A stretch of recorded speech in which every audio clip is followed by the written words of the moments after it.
Welcome to the beginning of Unit 4. We are on implementing the Constitution. This unit is going to take us through what we call the critical period, where we develop a new government and all eyes are kind of on the United States on how do we do after this revolution following kind of the blunder of the Articles of Confederation. Your essential question that we will wrap right back around to at the end of the unit is, how does the Constitution apply to the United States? Remember, Constitution means form of government. So how do we apply that form of government to the United States? Think about that. Jot down an answer somewhere, keep it in your brain, and be ready to discuss it after we gather all of this information on implementing the Constitution. The first section that you are here to look at today is drafting and ratifying the Constitution. Remember, ratifying means to pass, to get the approval of. We had to get the approval of the people to put in place the Constitution. The Constitutional Convention is going to come together, and this is going to be a meeting of the demigods. These are the brilliant minds of the time. These are the governors. They've written their state constitutions. They're lawyers. They're professors. Some of them are leaders of colleges. They're supposed to be the premier brains of the colonies, now the United States, after we've had this revolution. They are going to come together and look at what can we do to fix the articles. That was the goal they went into the Constitutional Convention with. But after looking at this, they realized the articles cannot be saved. And the reason being is that there are changes that needed to be made. And this is your question: what powers did the Articles of Confederation need? Well, they needed the power to regulate commerce. Commerce means trade. They needed the power to tax the states. Without money, the government can't function. So they needed to set up a plan on how to get money to fund the government. We are going to see Washington get unanimously elected as president. Remember, unanimously means altogether everybody decides he will be the leader. Washington, showing his leadership throughout the revolution, will be the easy pick as the first president of the United States. We'll have a couple competing views at the convention. We are going to have Alexander Hamilton, who is a little more conservative in his ideas. He's really going to praise the British form of government, and he is going to insist that we balance out these elements of aristocracy, monarchy, with the idea of republicanism. Republicanism, or a republic, is where the people elect representatives to speak for them. At the time, republics were either very small or had not been successful yet. So some people will be very hesitant on using a republic in our new nation. James Madison is going to be a critic of democracy but favor republicanism. Democracy is the voice of the people. Okay, we have a democratic republic. Democratic meaning the people participate. Republic is limiting that participation to voting for representatives that speak for the masses. He's also going to call for a large republic to address all the diverse needs and kind of preserve the common good, saying that if we have a large republic, then all of the interests would be able to check one another. That way, one group of people doesn't become more powerful than another. Madison is also going to say we have to divide the power among three branches. We can't just have one. This should be a little bit of a review for you guys. There are going to be rival plans on how we come up with representation, what that means to have elected officials. So your question for here is, what plans were presented and how did each address representation. Well, the plans are the large state plan or the Virginia plan, and the small state plan, the New Jersey plan. Virginia plan is going to be Madison's plan. It will call for a bicameral legislature, which is two houses, and that would be based on population. Both of them would be based on population to serve the large states because the large states would have more members. The New Jersey plan is proposed by William Patterson.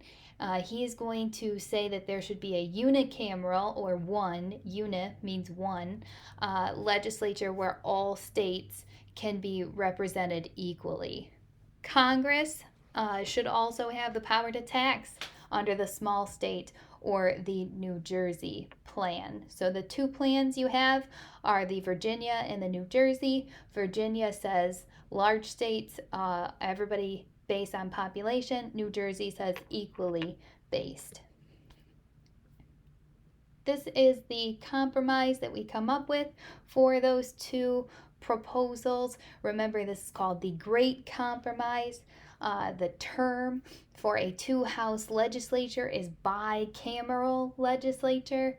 That gives us the Senate, where we have two representatives from each state. That addresses the small state plan. And then we have the House of Representatives being based on the population. That is the large state plan. And this plan is created by Roger Sherman and John Dickinson. Furthering that idea of a bundle of compromises, we're going to see compromises when it comes to federal versus states' rights. We design a system of federalism. Federalism, remember, is the division of the federal government versus the state government, both having powers that allow them to coexist. The states at this point under the new Constitution lose the power to issue their own money or debtor's relief because the states were printing money, and when we print too much money, that causes inflation, devaluing the money, and we couldn't have that problem anymore. So we take that power away from the states. Remember, under this idea of federalism, we have powers that are reserved for the state government. Those are reserved powers. We have powers delegated to the federal government. Those are delegated powers. We have powers occurring at the same time that are given to both the federal and the state. Those are concurrent. And then we have denied powers that don't belong to either the federal or the state. One more compromise that we have to address and go over is the 3/5 compromise. This should also be a little bit of review for us. Remember, the South is going to want to use the slaves to count towards their population to get more representatives, which would be more power in the government. More representatives meant more votes when it came to creating laws. So they want to count the slaves towards their population. The northern states say, no, that's not fair. And the compromise comes down to 3 out of every 5 enslaved or non-free persons would count towards the population. Really, what the South was aiming for is to protect the institution of slavery. This is their labor source. They cannot get rid of it. If they did, their whole economy would crumble. To protect the slavery, Congress is going to agree to not stop the slave trade for 20 years. Congress at this point is going to realize that we cannot fight against ourselves. We cannot have a civil war at the very beginning of this country. And if they chose to take on the idea of slavery, getting rid of slavery, then there would be a civil war right at the beginning of this country, and we can't have that happen. So Congress says, okay, we will kind of push this to another day. We'll put a plug in it. We will come back to this in 20 years. You can keep your slave trade. They also established fugitive slave laws. So if slaves were trying to escape, they would have to be returned. So that stops slaves from trying to run away.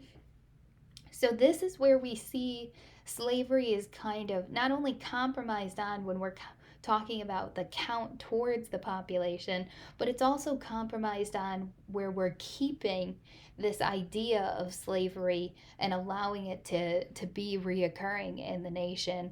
And we also allow the South to have more representation by counting that 3 out of every 5 slaves, which gives them a little bit of a leg up when it comes to maybe having this conversation in the future.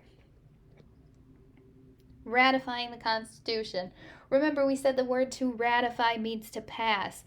For the Constitution to be ratified, to be approved, 9 out of the 13 states had to give the go ahead, and this approval would come through a specifically elected convention. So if you've ever watched the conventions where they nominate candidates today, it kind of looked like that. We're going to have 2 distinct sides when it comes to ratifying the Constitution. You'll have the Federalists, who are the supporters. Look at that root of the word there, federal. They support the federal government. The Constitution creates a federal government. Some of the people on this side are going to be Washington, Madison, Hamilton. The way that they get supporters on their side is they stress the weaknesses of the articles. They say those articles are garbage. We need a new form of government. We can't keep going on this way. They are going to say the Constitution is going to be good for the nation. It's going to overcome any difficulties that we could possibly face as this new nation, and it will help us overcome. It will help us be successful. And that really inspires people to approve this idea. The anti-federalists are going to be the opposition. When you see anti, that usually means against. What I want to be clear is that the anti-federalists didn't hate the Constitution. They disliked the idea that the people's rights were not being protected. So on this side, you have Sam Adams, John Hancock, Patrick Henry are going to be your notable names. They are going to say that we need to weaken the federal government to protect the rights of the people. Their biggest issue, and I need you to write this down, I need you to put it in your brain, the anti-federalists wanted the Bill of Rights. Remember, the Bill of Rights were the first 10 amendments or changes to the Constitution. The anti-federalists are going to demand that the Bill of Rights be added before they approve the Constitution. That's why the Bill of Rights was passed hand in hand with the Constitution. The anti-federalists are going to fear that this new government would be elitist and distant from the people, just like the king was, and without the acknowledgement of the rights of the people, they're going to argue against the passing, the ratifying of the Constitution. So what were the 2 sides? We had the federalists, the supporters, the anti-federalists, the opposition.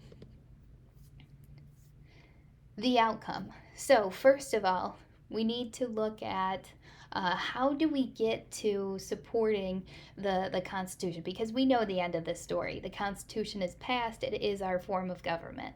So you're going to see the farmers are going to begin to support the Constitution because they look at the guys who are leading this charge. They look at Washington. They look at Madison. They look at Hamilton, and they say, hey, those guys, we trust them. They helped us get away from the king. And if they helped us get away from the king, then maybe they'll keep us on the right track. These are the most trusted men in America. And so people begin to agree with them. The Federalists are also a very organized group where the anti-Federalists struggle to align themselves, and the Federalists being organized are going to gather support easily. The Federalists are going to come out with what we call the Federalist Papers. I need you to star that, highlight it, put it in your brain. The Federalist Papers are 85 essays that campaign for the Constitution. They write about all the good parts. They tell the people this new government is going to have separation of powers.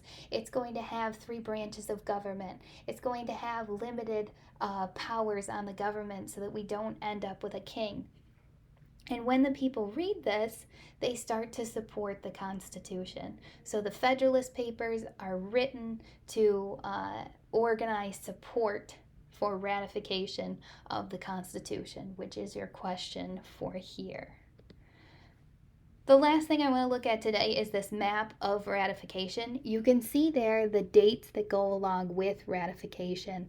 The purple is going to show you the Federalist majority. You can see that that majority exists more along the coast and especially in the north, where the anti-Federalist majority, that green, that lighter green color, is more in the southern states, like the bottom half of Virginia, North Carolina, and half of South Carolina. The dark green is kind of the even split. You can see the majority of that is in New York, and that each state had its path to ratification, but we get there all the same. Tonight you don't have any homework with this. Just make sure that you have answered the questions along the way in your packet, and any questions, please let me know.